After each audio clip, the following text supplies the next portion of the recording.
Bia Kamal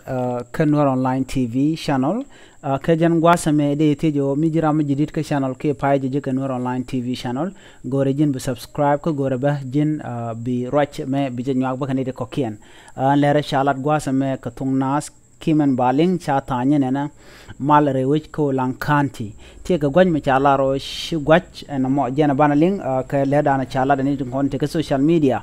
bana je chuling a joj an palam ba jo pal ka changang wan ka pai di ka rewich ko lang cha ko laro te te gwaj bana je chuling an lera me chala nene ngene mala shi ka gwaj ka kwish pala ko lang man ngene ngasa nuari shi ka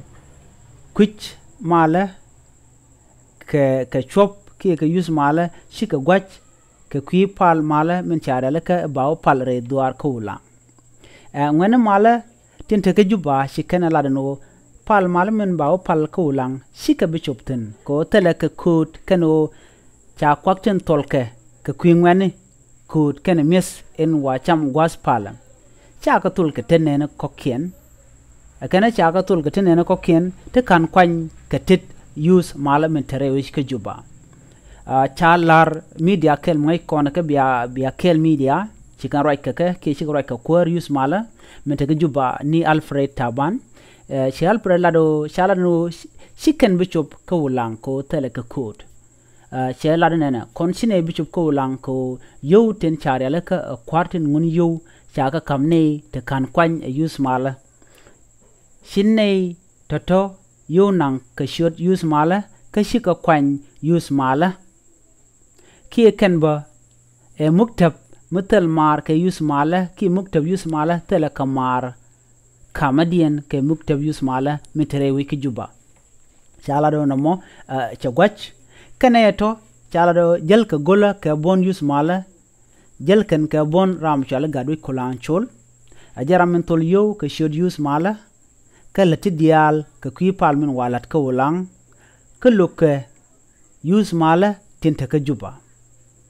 kene lug neye lug use mala jam charo malad ramashal ka taban ke no ba ci kwerin ka use mala juba jalad no rola me ci pay tok ci tuong no pal mala me wa pal ka nasar cha kwak dial nang ajen bonen jel ka garu kulang ka shod use mala ci kan ngani te la use mala ka juba ci kan shulok en namo ko charo lat ka gwase dan kon shaka gwach ni ka pale wa pal ka nasar ci kan lar ko sha yudi al nang abon mejel ka jale ename chero loch en wala kap ka pala wa pal ka ulang en tema tele do mi bi chop ka ne ka ulang ko rame de ne ko ne honorable lambos kana honorable James Osmai sinne ka jek ko en taban bela kwerndi ne kwang patom ko ajaramin jag jijuba kanwen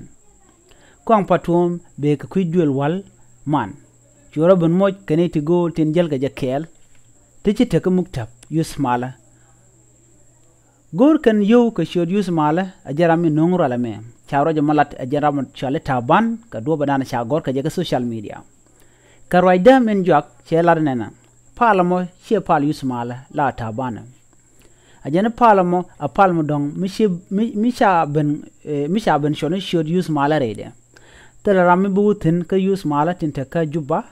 rama wo ka ulang bo ko chalare e pal mala she pal use mala amanan taban ba mi wa wutin bawo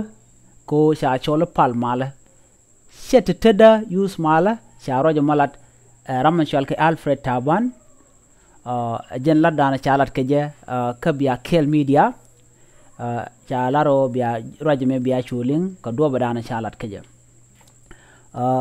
en wo ba mal ba nang rei wish ko lang che jek gwaye long ko gor kono mal nuer gor kana mal ke jen gwas me de mal de jalat ke je mi te mi gwach de kana lat de kan manan tin de kana loj ko gor na mal ne ideal che gwache de no ko kwi kwang ni ke che bel bo che de no ba ko mi jen do ba kela wala do de nal de ka shu char ka char kel de manan gor ke balal de shu lat kel gwaye lungo de racing dan ko lang der ta kamal